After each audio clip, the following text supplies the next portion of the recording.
There was absolutely no need for a man. Emotional cheating is worse than physical cheating. Yes.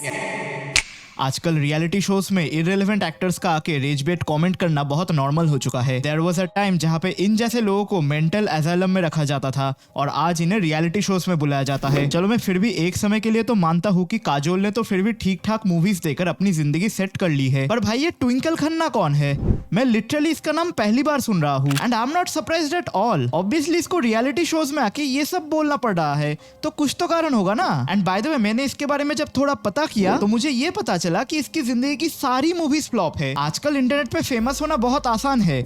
Either you have to be a professional man hater and manipulate young audience. There was absolutely no need for a man. और कोई भी reality show में आओ ऐसे कुछ raise बेट statement pass कर दो। I mean, रात गई बात गई। नहीं। लो हो गए तुम इंटरनेट पे famous. And honestly at some point I really don't blame them, क्योंकि आजकल की यूथ इजी लाइज सुनना ज्यादा पसंद करती है हार्ड ट्रूथ की वजह। But no, that's enough. I am here to challenge the bullshit you are constantly hearing from these morons, and here in this channel I must tell you what you need to hear, not what you want to hear. So कुछ दिनों पहले इस show का एक episode release हुआ था जहाँ पे इन तीनों की तरफ से एक पॉइंट रखा गया था। एंड वो पॉइंट क्या था? करण जौहर का ये कहना था कि इनफिडेलिटी मतलब अपनी वाइफ या हस्बैंड पे चीट करना कोई प्रॉब्लम नहीं है। I believe physical infidelity is not a deal breaker. And twinkle का ये कहना था कि रात गई एंड बात गई। I mean, रात गई बात गई। नहीं। ये है तुम लोगों के role models. And by the way मैंने पहले भी कहा है एंड फिर से कह देता हूँ, मैं बॉलीवुड की कोई भी मूवीज अभी नहीं देखता। And I think it's about a decade now कि मैंने पूरी तरह से इनके फालतू मूवीज देखना बंद कर दिया है। The only reason I am talking about this is because internet पे कुछ रेबेलियस फूल्स है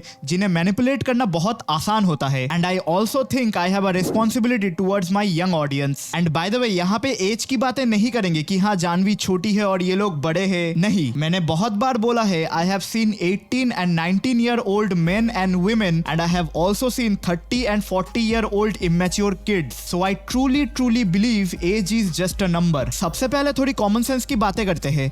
चीटिंग फिजिकल हो या इमोशनल, चीटिंग होती है। एंड अगर कोई भी ये सब चीजें अगर अपने पार्टनर के साथ कर रहा है तो वो इंसान एक रिलेशनशिप में जाने के लिए क्वालिफाइड नहीं है। उसका पहला काम अपने कैरेक्टर को सुधारने का होना चाहिए। एंड अगर कोई भी गंवार अगर फिजिकल चीटिंग को ओपनली जस्टिफाई कर रहा है तो that is a level of psychopathy. उसके दिमाग में बस यही भरा पड़ा है कि मैं किसी एक जन के साथ सेटिस्फाई नहीं रह सकता। द वर्ड फिजिकल चीटिंग, इसका मतलब है कि तुम कॉन्शियसली किसी के साथ फिजिकली एंगेज हो रहे हो। एंड इमोशनल चीटिंग का मतलब है अगर तुम अपने पार्टनर के साथ अंडरस्टैंडिंग नहीं बिठा पा रहे एंड तुम इमोशनली उससे डिटैच हो रहे हो तो तुम किसी और का इमोशनल सपोर्ट सीख कर रहे हो। At the end of the day ये दोनों ही तो एक फॉर्म ऑफ चीटिंग ही हुआ ना। ये दोनों ही तुम्हारे पार्टनर को बिट्रेयल फील करवाएगी। एंड रिसर्च भी यही कहता है कि अगर कोई किसी पे किसी भी तरह का चीट कर रहा है तो सामने वाले इंसान को सेम पेन फील होता है। हमारा ब्रेन सेम तरह से बिट्रेयल का एहसास दिलाता है। एक समय हुआ करता था जहाँ पे फिजिकल एंगेजमेंट का मतलब हुआ करता था कि कैसे दो लोगों के बीच में ट्रस्ट एंड बॉन्डिंग को और स्ट्रॉन्ग किया जा सके। एंड आजकल तो फिजिकली किसी के साथ भी एंगेज हो जाना खुद की सेक्सुअल सेटिस्फेक्शन को फुलफिल करना बन के रह गया है एंड बहुत नॉर्मलाइज हो गया है। खैर मल्टीपल अफेयर्स के क्या क्या प्रॉब्लम हो सकते हैं ये एक अलग टॉपिक है एंड मैंने इस वीडियो में इसके बारे में बहुत अच्छे से डिस्कस किया है,